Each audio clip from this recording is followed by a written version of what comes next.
बाणसर ग्राम पंचायतर मामू भणजा मुंडियारू मु जड़े साधारण मनीष कार्तिक चंद्र मल्लिक आपण मानू समस्त प्रत्येक गाँव एठारे उपस्थित थिबा समस्त लोक मानू मु स्वागत करुच्ची। प्रति वर्ष ये जो राखी पूर्णिमा रे आम गाँ छड़ा ये परिपार्श्वर जिते गाँ अच्छी समस्ते आसिकी ये राखी पूर्णिमा समस्ते एकत्रित होती एवं सबुज बाहिनी द्वारा आम गाँव सबुज बाहिनी जहाँकि टोटाल आम बांकी रे एवं ओडिशा रे तमान टोटाल सबुठ भल ना कर माने गोटे अनुष्ठान जोटा कि बहुत शिक्षित पिला से अच्छा तांकु नहीं ये सबुज बाहिनी गठित से माने सबु जगार गछ लगेवा गछर सुरक्षा देवा गछ को राखी बांधा सबू कार्य माने करथांती। एगोटा आमर गोटे पर्व राखी पूर्णिमा रे टोटाल आम पंचायत छड़ा अन्य परिपार्श्वर जिते पंचायत सबू लोक एटिकी माने पिला छुआ स्त्री लोक भाई भौणी समस्ते एटिकी आसंती एवं पहाड़ उपर मामू भणजा मुंडिया जहाँकि आम टोटाल बांकी आमर परिचित मामू भणजा मुंडिया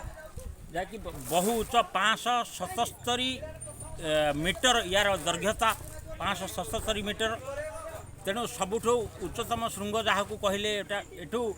पूर्वर कथित अच्छी यारी उपरे आमर भोल घर जड़े वृद्ध थिले जे कि पुरीर श्रीमंदिर को मध्य लक्ष्य करें पहाड़ उपरे ठिया होई। तेणु आम प्रशासन को आम टिके अनुरोध करूँ एगुटा को निज कब्जा को नेले बा टूरिज्म डिपार्टमेंट यहाँ को हाथेले ए जगार निश्चित भाव उन्नति घटी पार एवं गाँव एवं परिपार्श्वर समस्त बांकीर समस्त लोक यहाँ को गोटे टूरिज्म स्पॉट बा पर्यटन स्थली रे समस्ते जानीपर एवं गाँव आसीथिबा समस्त भोजी बण भोजी ठू आरंभ कर सबू जिनस हो पार किछि मात्रा रे आमर वर्तमान गाँव किछि लोक मानकु नेकी किछि सहयोग रे किछि बाट पहाच आसीछि। आमे चाहूचु प्रशासन को आम एति अनुरोध करने को चाहूँ जे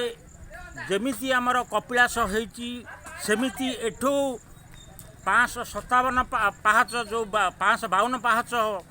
कपिलासर अच्छी ये हुए तो ताठो अधिका पाहाच हो पारे एगुटा को सरकार केमिति हेले पर्यटन स्थल घोषणा करंतु एवं पाहाच महापर्वत उपरकू जाऊ उपरे खराखिया महादेव अच्छा वर्ष को थरे पूजा पाती से तेणु तांकर पूजा केमिति हबो एवं आम टोटाल बांकीर केमिति सुनाम टोटाल भारत वर्ष नाम ना करिवो ताकू आम अनुरोध करी समस्त प्रशासन को अनुरोध करूचु आमर केमिति एटा रास्ता हो एवं पहाच टोटाल महापर्वत उपरकू ही हो।